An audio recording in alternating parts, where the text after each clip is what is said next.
Good morning. Good morning. Good morning. Good morning. We do acknowledge and thank all of you who have came out for us, for School of Ministry, as we are going to pick up in 1 Samuel 14. Our teacher, Deaconess Sims, is out. So we will pick up for her. And do bear with me because my contacts are acting up. So I may have some issues with reading, but we're going to push on. So we're seeing in 1 Samuel 14, and we left off by my recollection around the 41st verse, but I want to start back at verse 24.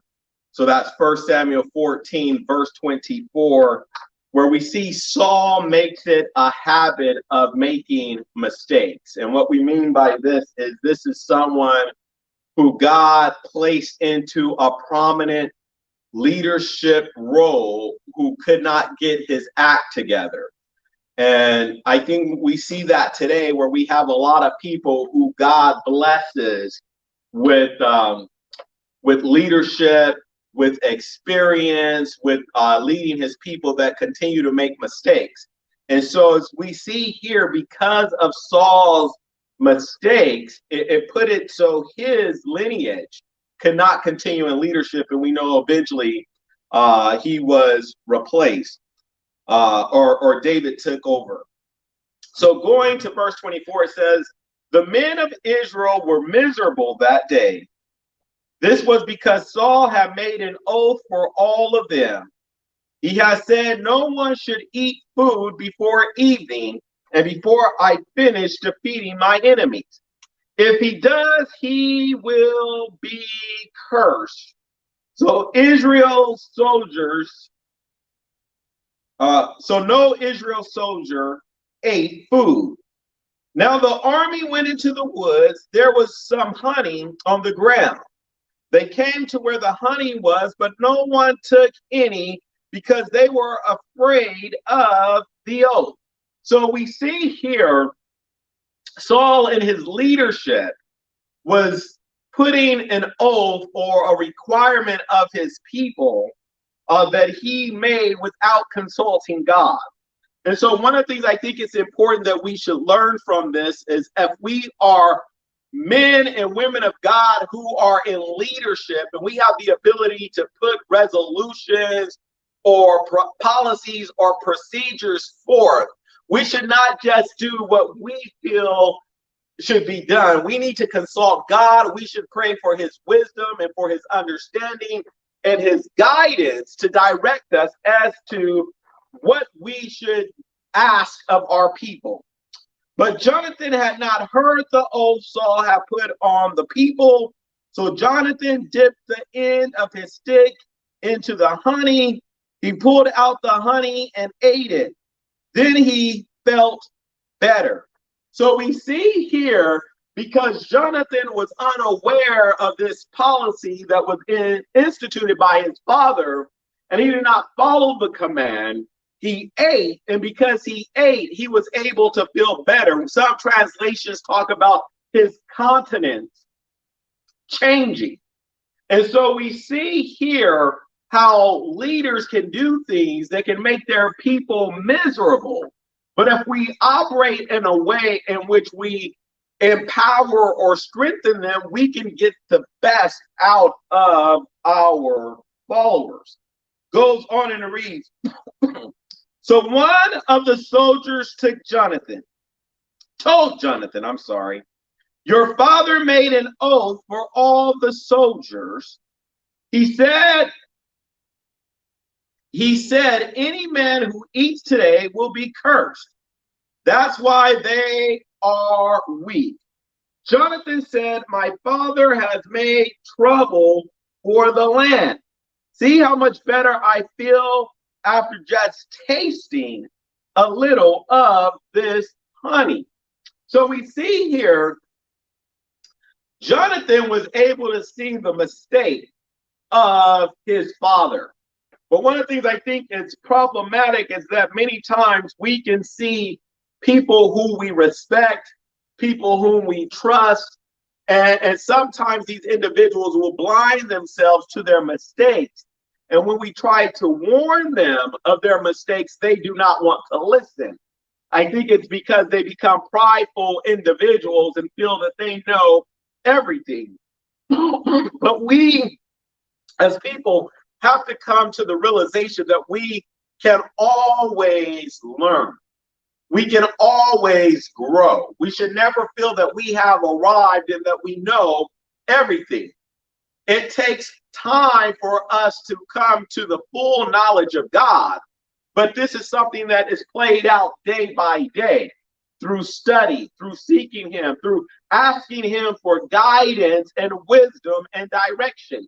We cannot wait for others to guide us or direct us. We must seek God's direction. It goes on, it says, Joshua said, my father has made a trouble for the land. So see how much better I feel after just tasting a little of this honey. It would have been much better for the men to eat the food they took from their enemies today. We could have killed many more Philistines. Verse 31 reads, that day the Israelites defeated the Philistines from Michmash and Aijalon. After they did this, they were very tired. They had taken sheep, cattle, calves from the Philistines. Now they were so hungry, they killed the animals on the ground and ate them. But the blood was still in the animals. Someone said to Saul, look, the men are sinning against the Lord. They're eating meat that still has blood in it. Saul said, you have sinned. Roll a large stone over here now. Then he said, go to the men, tell them that each person must bring his ox and sheep to me. They must kill and eat their ox and sheep here. Don't sin against the Lord. Don't eat meat with the blood still in it. That night, everyone brought his animal and killed them there. Then Saul built an altar to the Lord. It was the first altar Saul had built to the Lord. Saul said, let's go after the Philistines tonight. Let's take what they own. We won't let any of them live. The men answered, do whatever you think is best. But the priest said, let's ask God. And so this is one of the things I think points out here. The men told Saul one thing, but the priest said, seek God. If you're going to ask people for guidance and for direction and their assistance and how we should navigate these waters of life, we should avoid guidance and direction that comes from people that do not tell us or ask us or suggest that we seek God's guidance and direction. One of the things I think is problematic is that we should be aware that people will give us their opinion, but someone's opinion as to what should be done is not always what is best. And so what we see here, the only opinion that matters in our life when it comes to wisdom and guidance that we're seeking or getting is the guidance and direction that comes from God. God will tell you what's best. You know, other people will tell you what they would do if they were in your shoes. But only God knows the choice that we should make. So we should seek him and ask him to guide us and direct us regularly. Because it's not about us, it's always about him. And so this is why the priest was asking him to ask God in terms of what course of action to take. Let's not just do what we want to do, because what we want to do can get us in trouble all the time. Verse 37. So Saul asked God, should I chase the Philistines? Will you let us defeat them? But that day, God did not answer Saul. That is why Saul said to all the leaders of his army, come here, let's find what sin has been done today. As surely as the Lord lives, even if my son Jonathan did the sin, he must die. But no one in the army answered. Then Saul said to all the Israelites, you stand on this side, and I and my son Jonathan will stand on the other side. The men answered, do whatever you think is best. Then Saul prayed to the Lord, the God of Israel, give me the right answer. And Saul and Jonathan were chosen by throwing lots. The other men went free. Saul said, throw the lot. It will show if it is I or Jonathan, my son, who is guilty. And Jonathan was chosen. Saul said to Jonathan, tell me what you have done.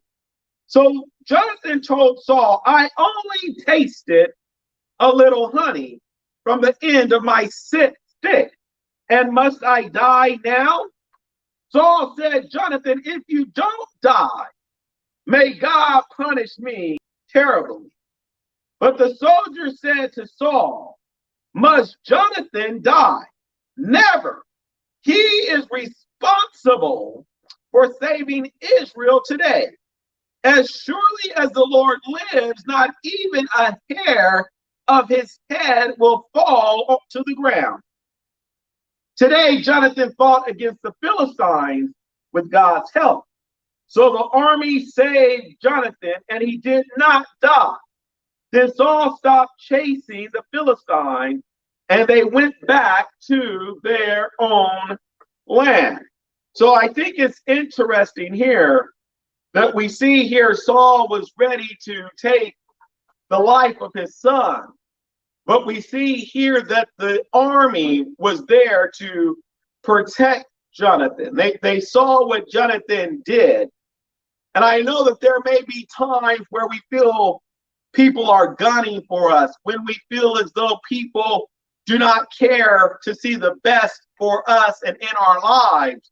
And if we can learn from Saul, or not from Saul, but from Jonathan, that if we trust the process, and if we have been doing what we're supposed to do, when others seek to lay you off, when others seek to destroy the things you have, God has a way of bringing people to your aid that will recollect and recall what great work you have done. Don't allow yourself to get distracted. Don't allow yourself to get overwhelmed. For when you do good, and you're faithful over the things that God has given you, God will continue to make a way for you. We see here, Saul had in his mind what should be done. And you may have a supervisor, a manager, a leader, someone that may have an aspiration as to this is the course of action to take. Just because someone is in a leadership role does not necessarily mean they always know what's best. This is why we must pray that God will provide guidance, direction, and wisdom to those that are in leadership. Because it's easy for people in leadership to be led by the flesh as opposed to seeking God. Pray for your leaders. Going to Samuel chapter 14, verse 47, and it reads, when Saul became king over Israel, he fought against Israel's enemies all around. He fought Moab, the Amorites, Edom, the king of Zobah, and the Philistines. Everywhere Saul went, he defeated Israel's enemies. He became strong. He fought bravely and defeated the Amalekites. He saved Israel from the enemies who had taken, excuse me, who had taken what Israel owned. So we see here Saul in leadership had to fight. He was fighting, and one of the things I think is important to understand here is that Israel had,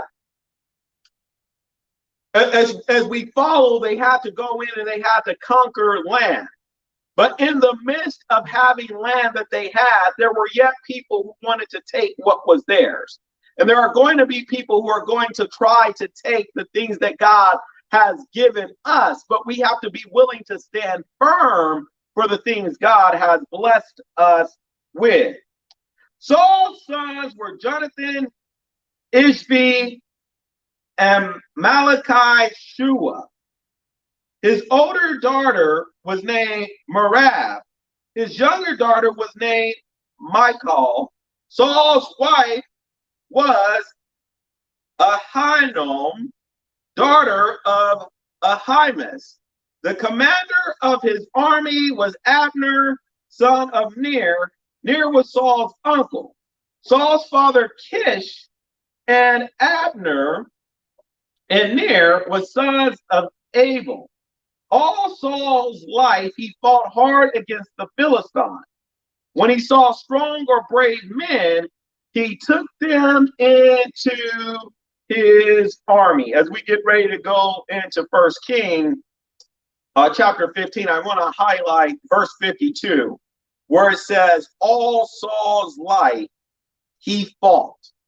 And I think that is something that truly stands out, is that, you know, when we look at life, life is really a fight.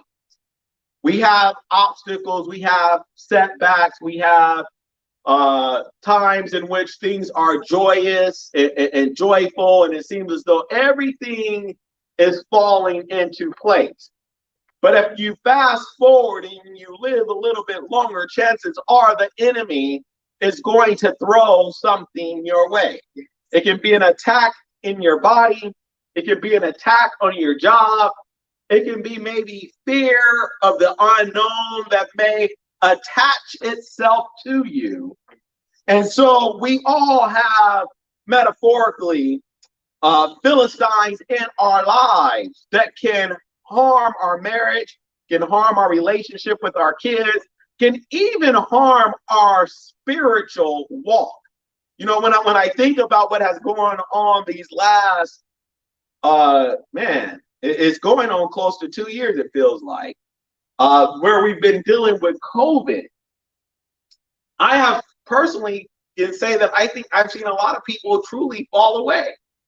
I think I've seen a lot of people whose love and passion for God has disappeared. And I think this will continue to happen if people do not put themselves in alignment with God. Is there anything you want to say on that? It's so true today that so many people have turned their backs on God. You know, I just want to share.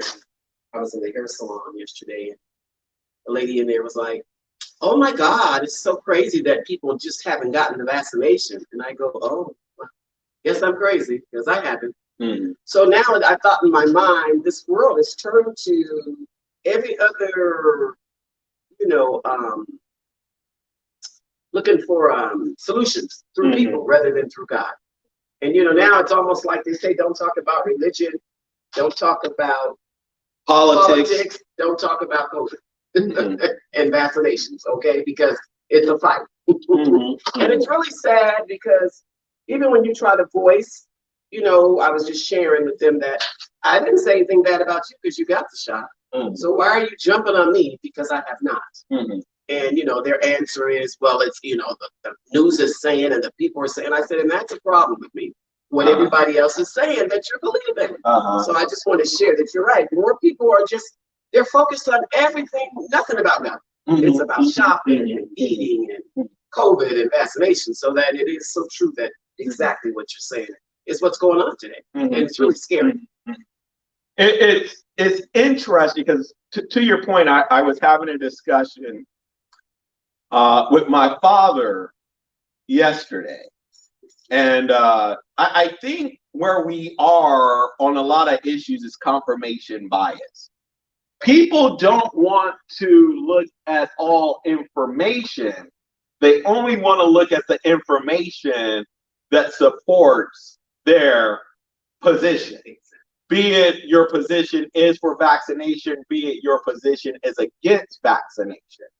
But the thing that I find, and I was sharing with him, I'm like, you can't say America is leading anymore. And the reason why I say that is because if you look at globally what's going on in other parts of the world, that came out, Israel, for an example, came out and said, you're going to need a booster shot. The reason why is because they saw high rates of breakthrough cases of people that were vaccinated still getting COVID. And so I say that we in America tend to only focus in what's going on in our nation, in our state, in our county, and it really limits our understanding on a global perspective of what's going on. So if you just listen to what people said, you can see how quickly this whole time they'll say one thing. 3, 4, 5 months later, they'll say something completely different. And I think it kind of goes back to what I was saying earlier. When you are in leadership, and we saw this with Saul. Saul said, "No one eat." It weakened his people. Now his son Jonathan went and tasted the honey, and it was able to restore him. But I think that is problematic because we have people setting precedents and making decisions that are adversely impacting people to a point that I don't think they're paying attention. And just because you feel strongly a certain way does not mean because you mandate that people do something that they're willfully going to do it. And that's why we have to pray for those that God guide them, direct them as to what decision to make. All right, going to 1 Samuel chapter 15, verse 1. And if you can read it, because I have contacts in for those of you who came in, but the words are very blurry even with these contacts. So, okay. And 1, yes. Samuel said to Saul, "I am the one the Lord sent to anoint you king over his people Israel. So listen now to the message from the Lord. This is what the Lord Almighty says. I will punish the Amalekites for what they did in Israel when they waylaid them as they came up from Egypt. Now go attack the Amalekites and totally destroy everything that belongs to them. Do not spare them. Put to death men and women, children and infants, cattle and sheep, camels and donkeys." So let me ask you this. Why do you think it was critical for God to tell them destroy everything? I think maybe because of the sin.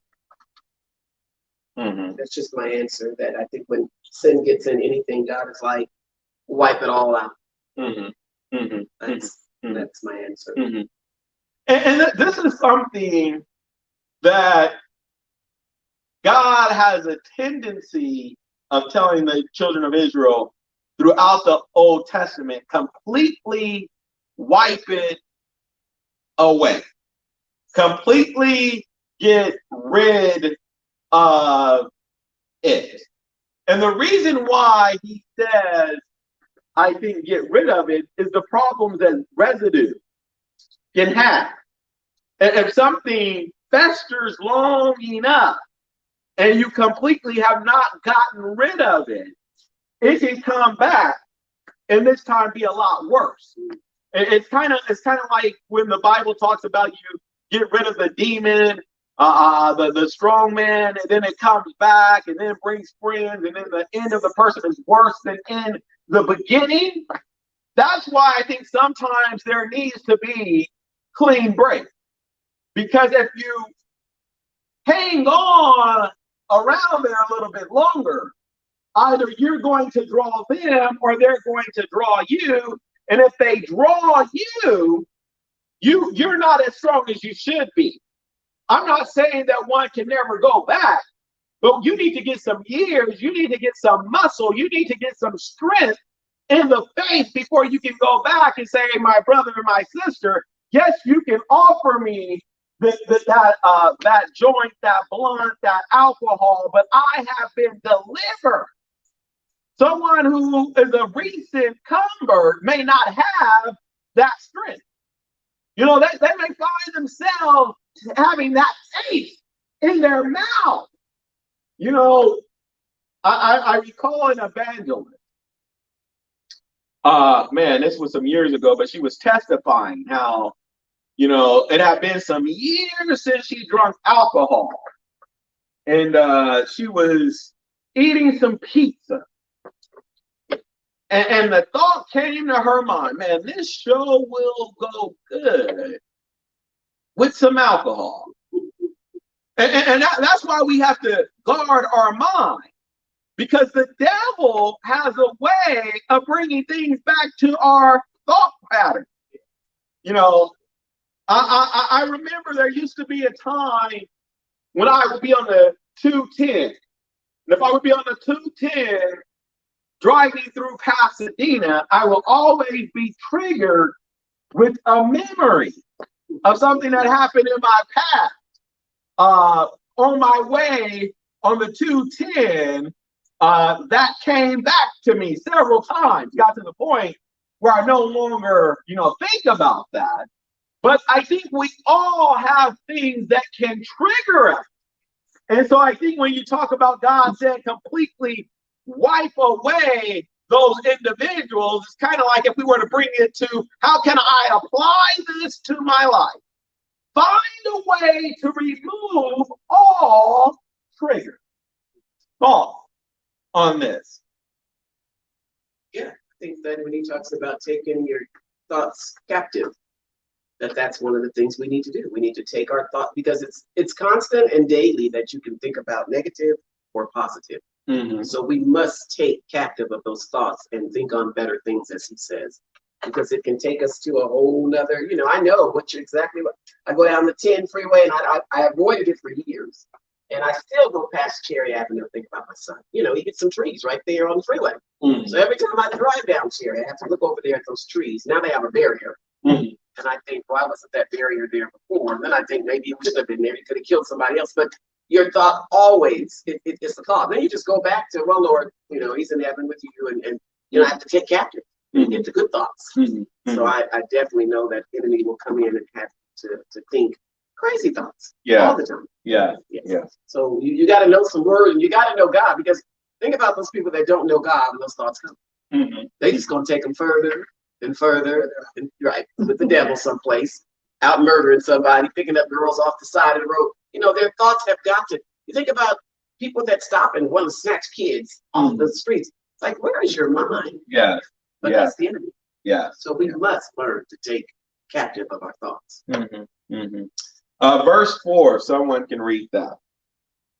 So Saul summoned the men and mustered them at Telaim, 200,000 foot soldiers and 10,000 men from Judah. Saul went to the city of Amalek and set an ambush in the ravine. Then he said to the Kenites, go away, leave the Amalekites, so that I do not destroy you along with them. For you showed kindness to all the Israelites when they came up out of Egypt. So the Kenites moved away from the Amalekites. Mm-hmm. I think when you look like this, sometimes we need to be like the Kenites. Sometimes you can be around the wrong person and find yourself in trouble because you were in the wrong place at the wrong time. You were in the car with someone that was hot, didn't know that people were after this individual, or this person was carrying things in their car that they had no business carrying, and now you're caught up. So we sometimes need to, ask God, is this someone I need to be traveling along with? Is this someone I need to bring in my car? Some may say, oh, that's a little paranoia. No, I think it's a biblical principle, because you can find yourself punished inadvertently because you're around someone that you should not be. Next scripture. Then Saul attacked the Amalekites all the way from Havilah to Shur, to the east of Egypt. He took Agag, king of the Amalekites, alive, and all his people he totally destroyed with the sword. But Saul and the army spared Agag and the best of the sheep and cattle, the fat calves and lambs, everything that was good.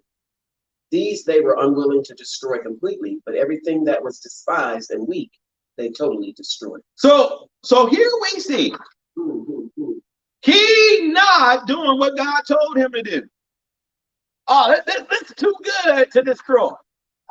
We need to hold on to this. But God said, get rid of it. Everything. No residue. I don't want it around. Oh, but that's not what they doing. Oh, this is too good to be destroyed. But we'll get rid of the weakling. We'll get rid of the undesirable. Oh, but this is just too good. God told you to sell everything. I don't want to sell my Mercedes. But I have no problem getting rid of the kid. We have people, and I'll be willing to bet, in your closet, shoes you have not worn, probably shoes you can't even fit, got clothes in there. I want to lose weight someday. It's been 7 years. And you still can't fit that shirt. Still can't get into those pair of pants. Holding on to a prayer that one day my waist will be back to that size. But don't have the willpower to turn the bacon away. But just think of those things we hold on to.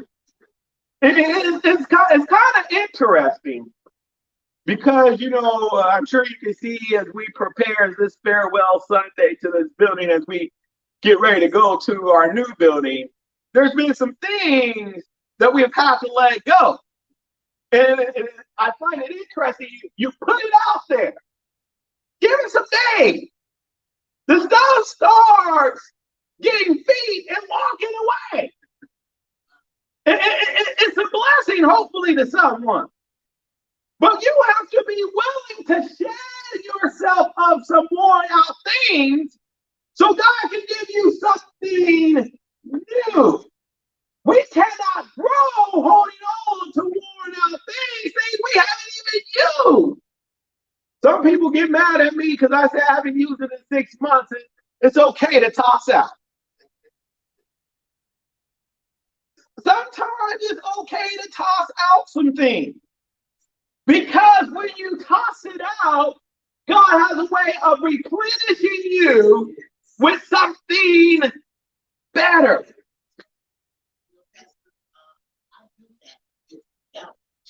The women's outreach. I go in my closet like every 6 months, 8 months or so, and I clean out my closet. And I take bags over there, and it's just a blessing. They look for me to come over. I know they do. Clothes because, yeah, thank you. But yeah, I have to clean out my closet. I have to bless people because I know God is gonna bless me even better. That's right. When I bless. Yes, this is called elevation. There's something that I'm just waiting. I'll probably tell you guys later. But I've been seeing people, friends of mine, God began to bless them and wave. I get excited when I see a wave of people being blessed. And the reason why, because I've lived this long enough to know that when God is in a wave of blessing others, you don't need to murmur and complain. You don't need to talk about how can he get that or she get that. You need to celebrate. You need to dance for them. Because God is in the background, shifting things for you. A couple of weeks ago, God told us seismic shifts. I don't know if y'all recall, but there is shifting taking place. For sure. Shifting taking place. All right, where are we at? You're at 10. In time, where are we at on time?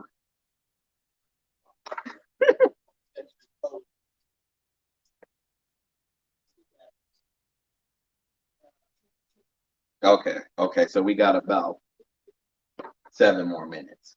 Then the word of the Lord came to Samuel. I am grieved that I have made Saul king, because he has turned away from me and has not carried out my instructions. So God became grieved because Saul stopped listening to him. Saul stopped carrying out God's instructions. I don't care if you're a president. I don't care if you're a CEO. I don't care if you're a bishop, a pastor, whatever title you want to give yourself. When you turn your back on God, it's only a matter of time before he rejects you and give your blessings to someone else. It's all throughout Scripture. See, when the Bible talks about promotion comes from God, it does not come from men. You get a little too prideful. You start thinking it's all about you. Keep doing that. Just give it a little bit more time. Sit back. Get a seat. Get some popcorn and watch. They'll fall off. I've seen it happen. You have seen it in your life. We've all seen it. And that is something that God wants us to be aware of. When he gives us a role to play, when he gives us a responsibility, be faithful. Be faithful. And God will elevate you in due time. He will open your mind's eye. He will birth vision inside of you. I tell you, I was talking to my mom on yesterday because, you know, I was just bored. And but this is the thing, because I think sometimes we'll handle that after we're done. One of the things I was saying is I think when you don't pay attention to what's happening around you, or you just so looking in a particular area, you don't realize just how ridiculous things are. And so those of you know, well, this is our farewell Sunday. We're going other place next week. But you know what? I was looking at buildings in other states. And I'm like, California is just so overpriced. Buildings and houses. I saw an 8-plex of units available under $200,000. I think it was like Illinois. And I'm just like,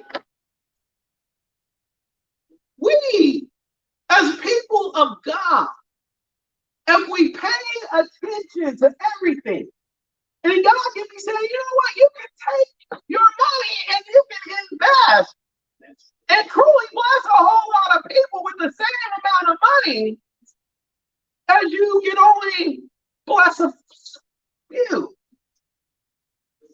It was one of those things that I was like, my goodness, what is going on? To the point that we in California have not gotten it.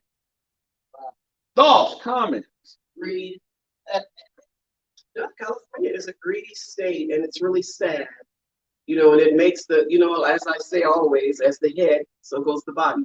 Mm-hmm. And even with California, you know, you got these people that, and Californians think they're better and they're different.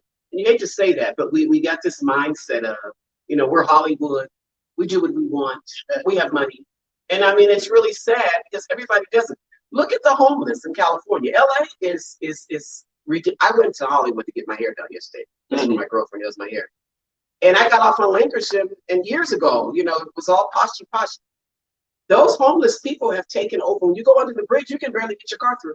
Wow. They live on Lancashire now. They're to the point where McDonald's moved out. When McDonald's shuts down and moved their place out, it's just like, this is crazy. But you have these people, either you're making it up in here in Hollywood or you're not. So there's so many people living in the streets, you can't afford to live. My girlfriend lives maybe a half a block away. Her and her husband have a 2-bedroom apartment. Their rent is $3,600. And that's more, substantially more than my mortgage. Mine too. And that is ridiculous. But see, this is where I think people have to pay attention. Because the things people do will come back and adversely impact us. Now, I'm just going to give a case in point. We see there are so many businesses that shut down as a result of things that were instituted by decision makers that made it hard for them to open back up. And when you consistently do stuff, and you impose on people what can and cannot be done, but you find a way to get it done for yourself, but others can't do it, it's a problem. And so we have to pray, because just like God rejected Saul, I do think it's going to get to the point where a lot of these people that we have been pushing up, not just politicians, but even within the church, that made it all about them, I think God is going to begin to reject. Yes. And with that said, we're going to ask Sister Aura to come up and collect the offering.